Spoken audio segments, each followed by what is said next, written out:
Angel of light, come into me, show me what I need to see. Welcome to the Small Victories Podcast. I'm your host, Pauline Victoria, an inspirational thought leader that offers transformational perspectives based on my unique experiences as a woman born without arms and legs. I feel like my life has been full of small victories that has led me to discover the greatness within. I believe that there is no summit upon which we reach our greatness. I believe it is a culmination of small victories achieved moment by moment when we turn toward the inward battle where we get to choose despair or hope, misery or miracles, defeat or victory.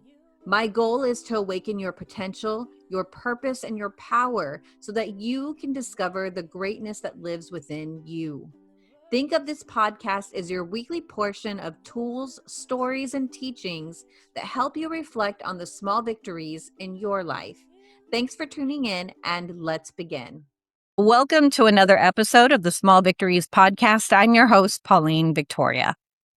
What if the reason most products fail isn't because of bad ideas, but because of missing fundamentals? Today's guest, David Fradin, has spent decades helping companies beat the odds and build products that actually succeed in the real world. As the author of Building Insanely Great Products, David has identified 5 essential keys that separate products that thrive from those that quietly disappear. In this conversation, we break down those 5 keys: strategy, process, information, customers, and employees, and why ignoring even one of them can derail an otherwise brilliant idea. Whether you're launching a product, growing a business, or building a message meant to make an impact, this episode will challenge how you think about success from the inside out. David, thanks for coming on the show. Glad for you putting up with me. I'm glad that you put up with me too, because you're giving me the opportunity to share your expertise with our audience. And I think these are keys that I actually have never really broken down or really thought of. I know my business is more digital entrepreneur, coach, speaker, author, but perhaps there are people also listening who have more of a brick and mortar and product based business. But let me start there real quick, David. Is this applicable to both service and product-based businesses? Yeah, very much. It's 100% applicable. A service is nothing more than an intangible product. You can't generally just physically reach out and touch it, whereby a product is typically something tangible that you can touch.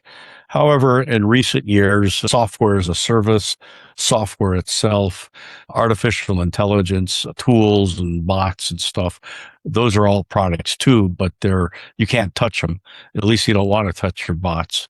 The lines are getting crossed, but the same principles apply to any service and any product, whether it's bricks and mortar or physical or not. Okay, thank you for that clarification. I think the best way to go about this, so it's very linear and logical for someone to take notes. I'm going to encourage you, if you're watching or listening to this, maybe break out a piece of paper or a Google Doc and take notes as we go through the different 5 essential keys to build your insanely great product or service. So could we start there? Which one is the first one we should look at in terms of your 5 keys?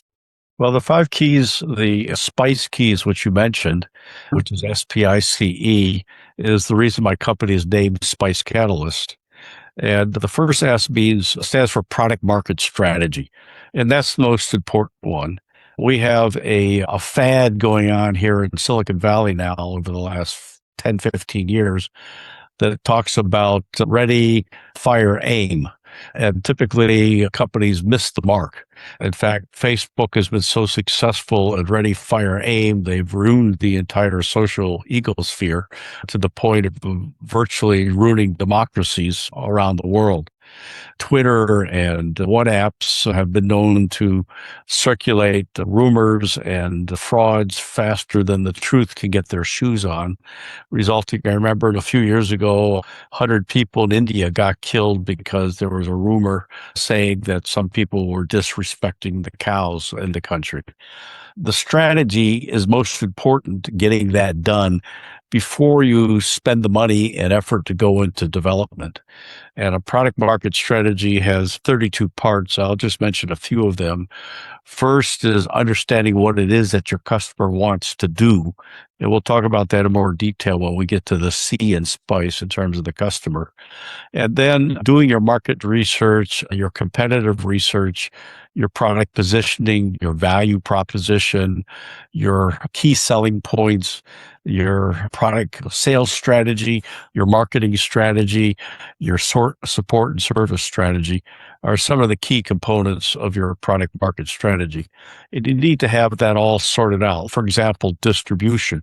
I had a client a few years ago that had a product that depended in India on text messaging where it was free, and he wanted to bring the product to the United States, thinking that text messaging in the United States was free, when in reality, at that point in time, sending a text message cost 50 cents, and nobody did text messaging back then.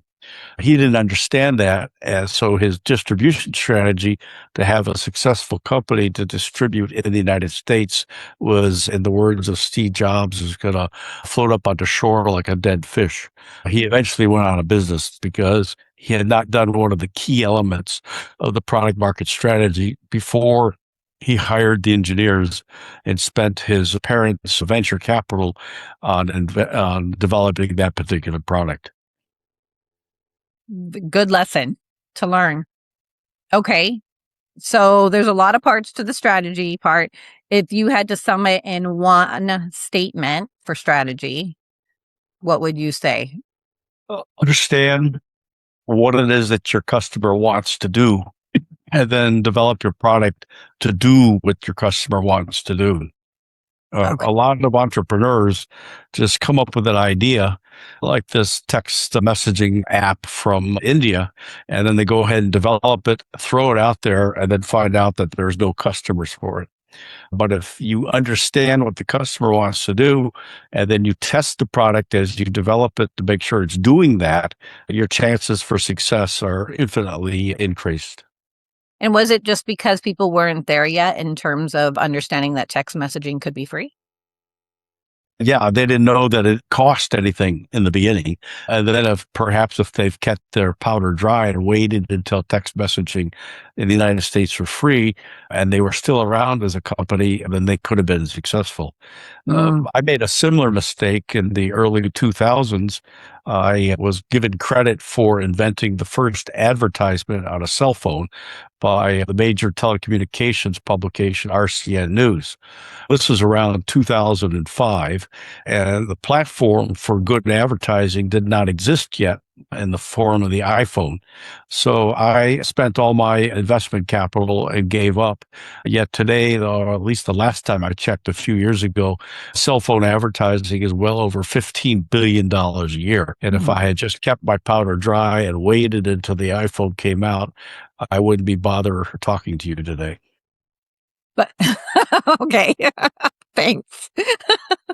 I don't know if that's good or bad. I guess it would be hard to figure out, how do you know when to wait and hold your cards, or do you go all in? Yeah, you got to listen to the market. You got to listen to what it is that people wanted to do. I went and made a presentation to the Marin County angel investors. And in the audience was the guy that invented the Whole Earth catalog from Berkeley. And he stood up after I talked about the potential of advertising on cell phones. He stood up and says, I don't want advertising on my cell phone.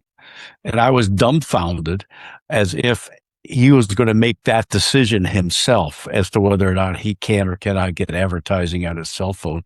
And certainly now you have plenty of advertising on cell phones, whether the catalog, Good Earth catalog guy wanted it or not. Okay. Let's move on to P in the SPICE framework process.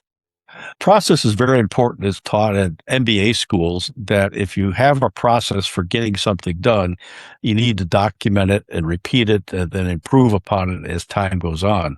And that if you have mature processes, the probability of success improves. Example of that is a client of mine that built Wi-Fi devices for schools and education and for healthcare. So these things would be installed in schools and in hospitals to provide Wi-Fi access. And they had come out and shipped like 5 different products in a row, and they all failed. And I asked the VP of product management at that time, do you have an existing process that you guys follow in terms of your development and marketing and shipment of your products? And he said, no. And he said the failure of the company, and they eventually went out of business, was failing to document their process of product development, marketing, and sales so that they could repeat it each time and so they can improve upon it, get it better. And as a result of that, he says the lack of process, and this is a direct quote, resulted in a culture of failure, a culture of blame, rather than a culture of success. So after each product was shipped and it failed in the marketplace, they will all get into a room and point fingers at everybody else and blame them for the product's failure. Repeatable process as you go up the maturity curve is essential to product success. So it's like that quote, if you don't plan, you plan to fail. That's right.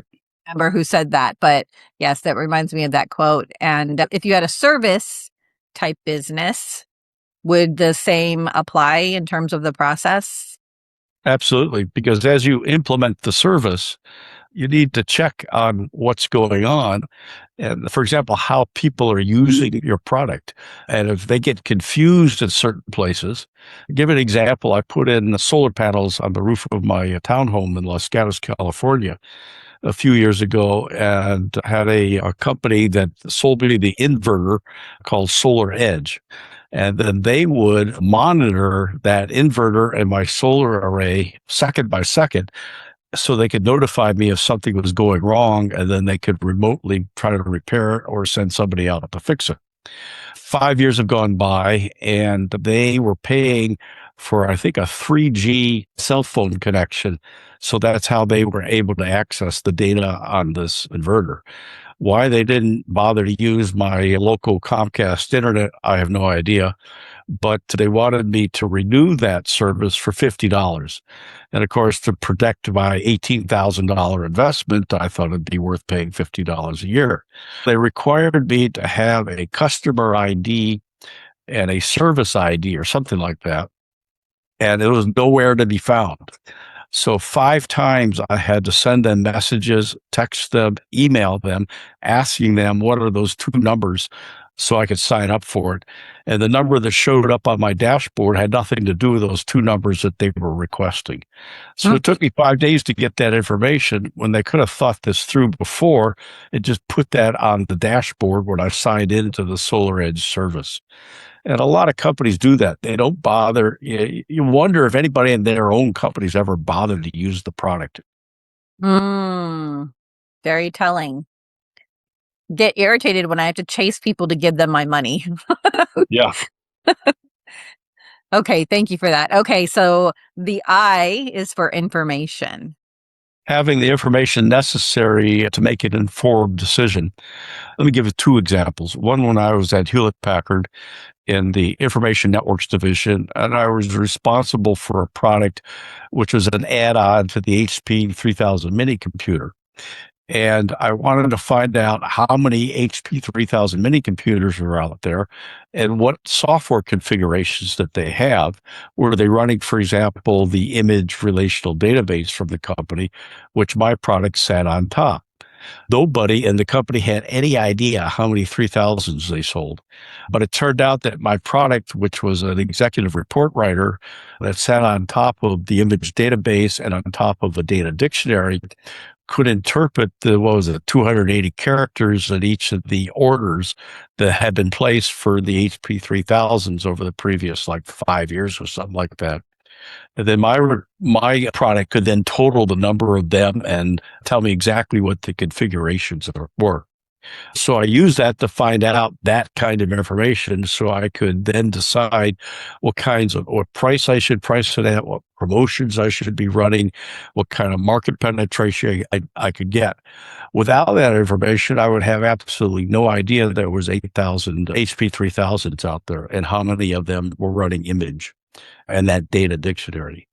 And that information wasn't available from the corporate HP marketing department. My second example is I was consulting with a leading networking firm that makes hardware networking equipment like routers and switches and stuff in their services department, which is when a company would buy a router from them and they would hire this company's services to configure the router, install it, and monitor and maintain it. I went to the corporate marketing department because I had previously worked at DataQuest, which is a market research firm, and a lot of companies would subscribe to my industry service. And sure enough, this company subscribed to over 80 industry services that covered the networking industry. And 4 of those services, after I picked through each of their websites, had an add-on product for services to their hardware product. And so I asked the corporate marketing department, could you subscribe to these 4 services so I could have the information I needed in order to make recommendations on how this company could compete with Huawei in China and with, I forget, a company in India for small routers for small and medium business. And they said, sure, we'll be happy to subscribe to that. But I asked this question like in February of that year. They said, but we can't get that service until after the new corporate budget comes into effect because we haven't budgeted for it, which is in end of August. So if you get back to us around maybe January or February of next year, we'll be able to give you that information. And meanwhile, I had to make recommendations to senior management on how to compete in China and how to compete in India without that kind of overview information available from major market research firms. So that's what I mean by the I have the information necessary in order to make an informed decision rather than just guessing. And I can imagine the information affects the strategy. Absolutely. Yeah. DataQuest. I worked for DataQuest. You did? What did you do there? I started in their survey collection department. Then I moved over to front desk type of stuff and then got laid off from there and then came back as direct sales and then moved over to business analyst. So spent the beginning of my career after I left college there. We can talk later about what years that was. So we don't need to age ourselves in front of the people. I'm only 23, so it's okay. You look good for 23. It's all in the gin. Yeah. Okay. I'm sorry. C, let me spell spice correctly. C, customers. That stands for the understanding what the customer wants to do. And that notion is built upon outcome-based innovation that came from some books. I forget, it was either from Harvard professor or an MIT professor. And then enhanced by Tony Ulrich's Synergism's jobs to be done. But I didn't find that granular enough. Each job is usually constructed from a bunch of things that people want to do. What they want to do, when they want to do it, where they want to do it, how they want to do it, what's standing in their way, how important is it for them to get it done, and most importantly, how satisfied are they with the solution. So I give an example of that. Henry Ford, who invented the mass-produced low-cost automobile, went out on the streets of Dearborn, Michigan, not far from where I grew up in Detroit, and he asked people, would you like to have a car? And they said, what's that? And then he said, would you like to have an automobile? And they said, I have no idea what you're talking about. I have no idea what a car or an automobile is. If he had bothered to sit on the stoop of one of the saloons in Dearborn at the time with a mug of beer, he would have noticed people whipping their horses with sticks to get from one part of town to the other part of town faster. or to pull their carriage faster to move some goods from one place to another. So the answer to that question is that they did not want a car and they did not want an automobile. And in fact, if the internet existed then and they had did keyword research, how many people were searching for car and automobile, they would have found that there was no market for a car or automobile, which means all these streets and traffic tie-ups and parking lots are a mirage in today. What he would have realized is people just wanted a faster horse. And perhaps that's why instead of calling the Model T a car or an automobile, he called it a horseless carriage. Oh, I did not know he called it a horseless carriage. So that's interesting to me because we've seen throughout history people bringing products to the world that people were not, quote unquote, ready for or demanding, like the car or the iPhone or AI, and yet they're successful. So how do you reconcile listening to your customers and seeing what they're demanding with also giving them what they want? So that balance. You can't ask them what they want because that makes them understand what it is that they want to do. That is the problem that they're trying to solve. And they also then in their mind have to design but you could have predicted the success of word processing or now today's voice dictation, because if you go back into history, when the caveman or the cave woman wanted to communicate something, they would scratch it with charcoal from a burned fire on their cave walls.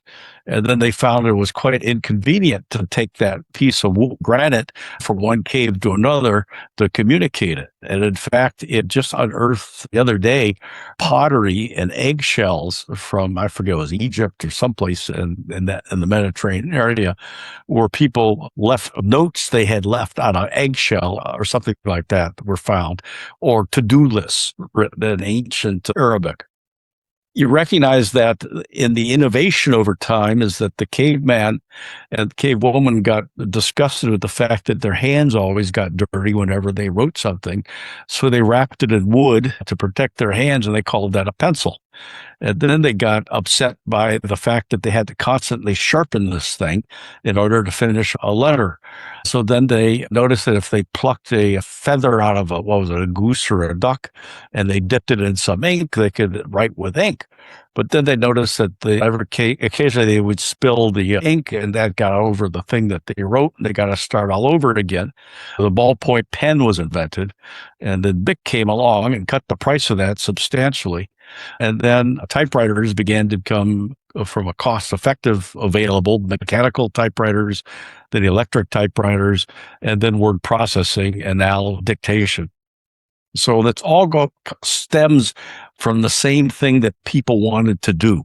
What did they want to do? They wanted to write down something, to preserve it, to use it to communicate or to remember.